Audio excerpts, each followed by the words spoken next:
3 రోజులు గడిచిపోయింది. 3 రోజులు అలాగే కంటిన్యూగా రక్తం కారుతూనే ఉంది. 4వ రోజుకి వచ్చేటప్పటికి పూర్తిగా నా పరిస్థితి మారిపోయింది.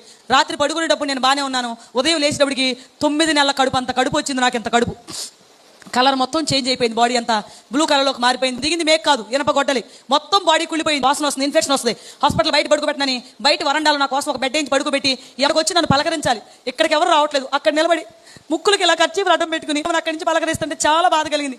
అందరూ వెళ్ళిపోయి నాకు ఏ సంఘానికైతే నేను సభ్యురాలను, సంఘ సభ్యులందరూ నా దగ్గరకు వచ్చారండి. అంత వాసన వచ్చిన సంఘం ఎవరో దూరంగా నిలబడలేదు. నా మంచం చుట్టూ నిలబడి, అమ్మ నువ్వు చనిపోయి నాకు 2 పిల్లల్ని ఎవరికేమంటావన్నారు. ఒక మాట నాకు సమాధానం చెప్పండి. యేసుప్రభు గొప్ప దేవుడు. యేసుప్రభు నమ్ముకుంటే చనిపోయిన వాళ్ళు బ్రతికిస్తాడని నేను మీకు వాక్యం చెప్పాను. అంటే మీరు చనిపోతుంటే ఏసై బ్రతికిస్తాడని మీకు వాక్యం చెప్పాను. మరి నేను చనిపోతుంటే ఏసై నన్ను బ్రతికించడా? చేతులు నా వైపుకి అలా పెట్టి ప్రార్థన చేస్తున్నారు. పడుకుని చేశానండి ప్రార్థన. ఏసయ్య బ్రతికితే నీ సాక్షిగా ఉంటాను, చనిపోతే నీ దగ్గరకు వస్తాను. చిన్న ప్రార్థన చేసుకున్నాను. వాళ్ళు నిద్రపోతున్నప్పుడు ఒక స్వరం ద్వారా ఏసై నా దగ్గరకు వచ్చి నాతో మాట్లాడుతున్నారు.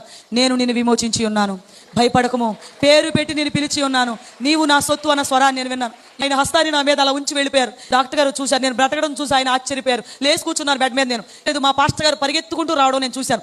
నీ ఆఖరి చూపు చూడడానికి ఆయన రమ్మన్నారంటమ్మా.